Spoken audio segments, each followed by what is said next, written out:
Alright guys, TJHaLy here again today. Hope you're all having a fantastic Tuesday is the day. And to start with, I wanted to quickly touch on, of course, in the States a couple of days ago, there was a couple of horrific shootings. And as a result, a few politicians and other people have been blaming video games, as is tradition, as has happened over many, many years. First it was like, black metal music and whatever. Now they moved on to video games.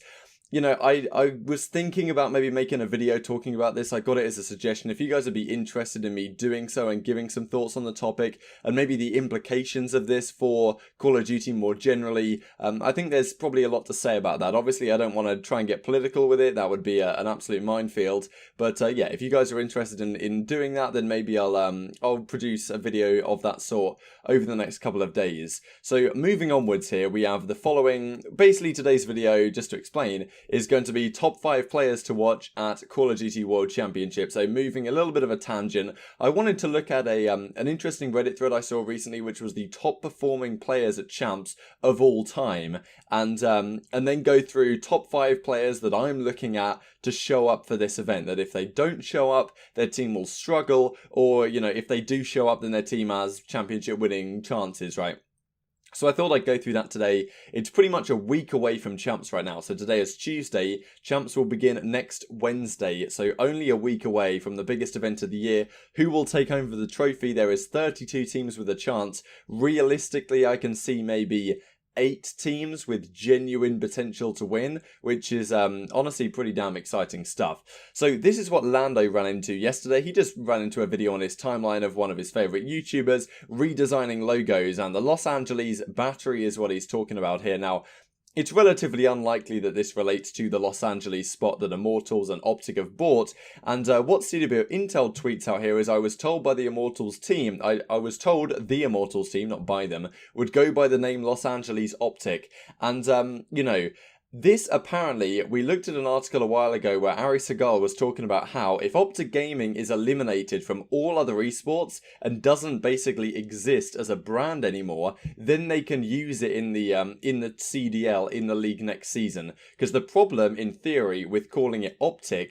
is that if OpTic Gaming still exists as a brand outside of Call of Duty, then some other owners can come on and buy Los Angeles OpTic off of Immortals, theoretically, in the future, and now they kind of own a different brand to the one that's been created. So the Los Angeles OpTic, if you're going to call it OpTic, that it means that OpTic has to be self-contained only within that team, and that's why they've, dropped the other squads and all the content creators are going effectively. Because, that's apparently what they want to do.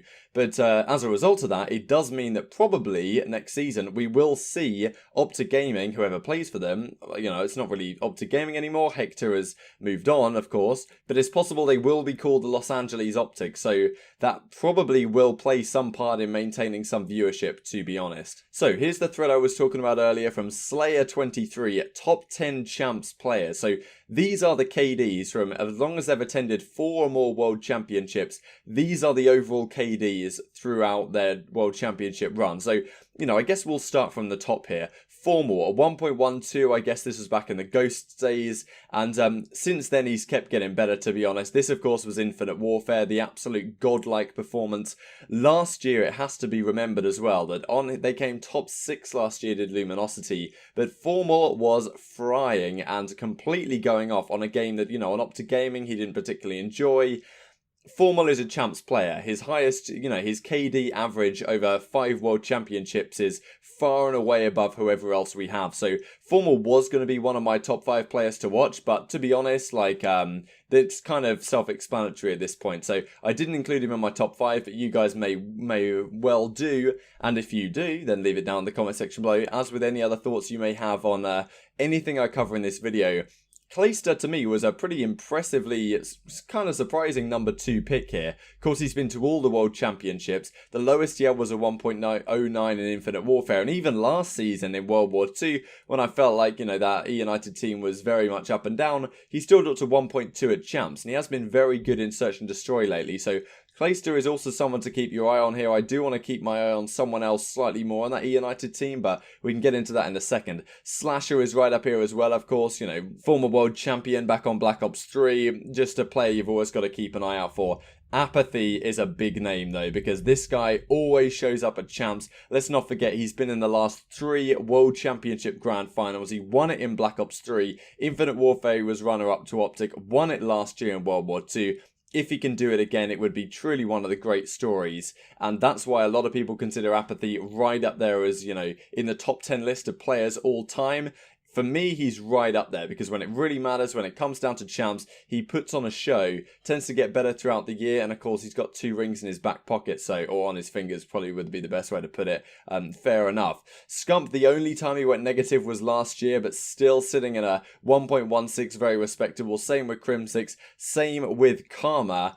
And then attached down here as well, typically very good at champs. Assault is a pretty damn good addition to this list as well, the 1.12, especially considering he just dominated last year in the World War II champs. And then Jerd as well to round out the lot. He's been to all the World Championships. His 1.32 and 1.20 from Black Ops 2 and Ghosts respectively are still probably pumping up his numbers a little bit, but still a good showing. So here we go then. These are the top 14 teams I would consider. There's a couple of teams that are obviously attending that aren't quite on here. They are Elevate and Units, but there weren't really players on those teams that I particularly wanted to look at. Probably would have been if I'd have been looking for 10 players, but you know, looking for 5 is very difficult out of all these talented teams. So, you know, here we go. Let's have a look briefly before we start which teams could legitimately have a chance to win. Like, in my opinion, pretty much all of these top ones probably have a chance to win. Like 100 Thieves for sure, LG decent chance, Reciprocity I don't think Rec will win, but I think they've got the talent. FaZe, Gen.G, United obviously have a chance.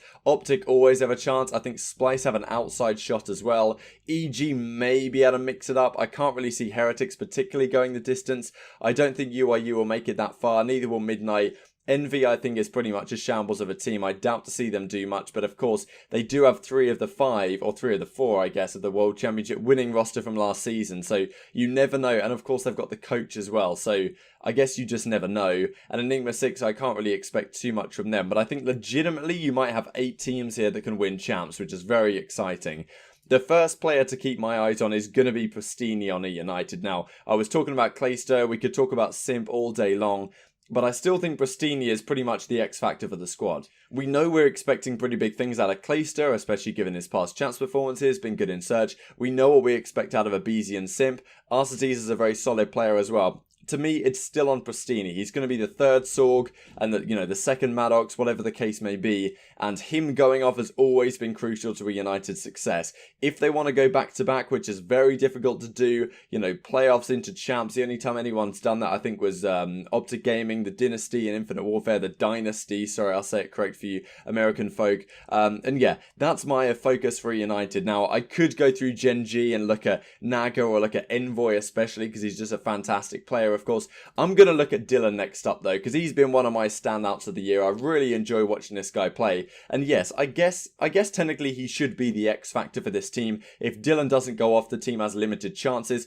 It's probably not on him to make the difference, which will push the team over the boundary. They need Zed and Alex and Wuskin and Dens. I guess we can just split it like that. But he needs them to turn up and play when it comes down to the big matches, especially on Sunday if they make it that far. However, Dylan, you can always expect to be that guy. So this isn't really a pick of, like, you know, who they need to show up and perform, even though they do to some degree. This is more a pick of, like, if you want to watch a player to just be amazed by and just be taken aback, especially with the new Sorg in his hand, Dylan is the guy for you. Envoy's also up there and Simp's also up there, but Dylan for me is one of the most entertaining players to watch in the game, and he also acts like the in-game leader as well in the Search and Destroys, which I've always found impressive. Next up, we're going to look at John. So as we talked about, Luminosity, Formal, Brack, Skies, like, these are names you've got to keep your eyes on. Formal especially, World Championships, of course, back again, but for me, it's Slacked and John are the 2 key elements of this team. When they played well at Miami on the Friday and early part of Saturday, LG looked fantastic, or at least pretty damn good. John, when he has his good maps, LG are a very, very scary team. Typically, we've always said how John improves throughout the year and gets better and better, but, you know, this year we haven't really seen it. Whether he will decide to turn up here at Champs, not like he has much of a choice. He either, you know, turns up or he doesn't. Depends how he feels on the day, I guess. But if he does turn up and perform, then LG have a genuine chance of the championship. So this is a real X factor for me. Slacked and John together. Went for John on this one, but yeah, that's the man I'm keeping my eyes on. Now, 100 Thieves, we could talk about these players for days as well. I could look at Splice and say, like, keep your eyes on Hook or something. You know, 100 Thieves, maybe we could say keep your eyes on Enable. If Enable has a 1 KD, then 100 Thieves could be back up there again. I personally doubt they're going to be back up there because the SMG lines of some of the other teams are just maybe too strong for them.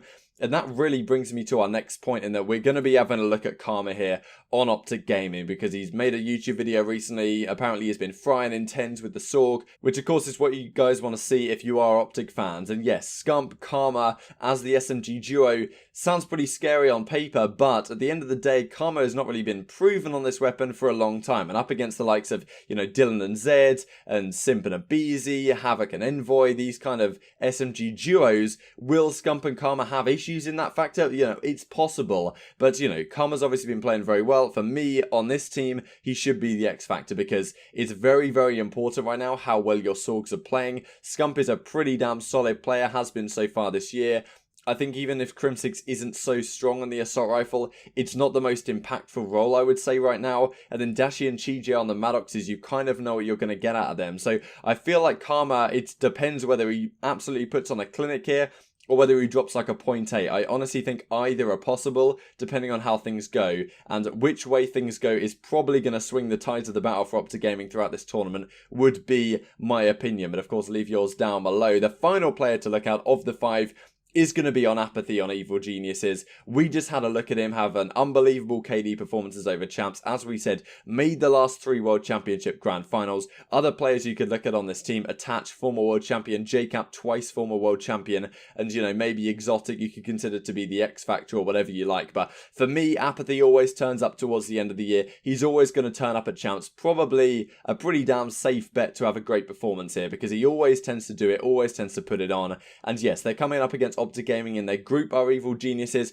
The rest of the pool should hopefully well, at least for their sake, they should be able to get out of. And from there, it really comes down to how they perform through the event. But I genuinely think that JCap and Apathy, they've been a duo for a long time. They've won the World Championship together before, back in Black Ops 3. If those guys put on a show, which I think is possible, especially when the pressure's on, Evil Genius is a team that needs to be, you know, going the distance, winning Game 5s. I think they have the potential to do so. It's going to take big Game 5 performances from these guys to push them over the line. Attach will, I'm sure, be a big part of that if it does happen. But Apathy is my man to keep your eyes on, because, of course, the SMGs are incredibly important. He's been playing fantastic as of late from what I have seen, and always a very impressive talent to watch. Of course, he's a married man now, I think. So, you know, definitely getting on a bit in his career, but can he make it 4 back-to-back World Championship Grand Finals appearances? We will have to see. So yeah, I hope you guys enjoyed the video. Leave your thoughts down in the comment section below. I'd be interested to hear them. Yeah, thank you guys so much for watching. Like if you enjoyed, subscribe if you are new, as always, and I will see you next time.